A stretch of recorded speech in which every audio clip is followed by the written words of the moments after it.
ধর্ষণ একটি ভয়াবহ সামাজিক অপরাধ যা শুধু ব্যক্তি জীবনকে ধ্বংস করে না, বরং সমাজ ও মানবতার জন্য এক মারাত্মক হুমকি হয়ে দাঁড়ায়।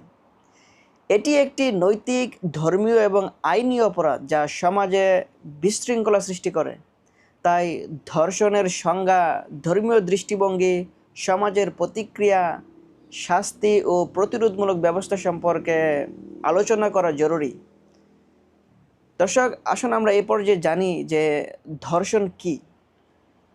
ধর্ষণ হলো কোনো নারী বা পুরুষের অনুমতি ছাড়া তার সঙ্গে জোরপূর্বক যৌন সম্পর্ক স্থাপন করা।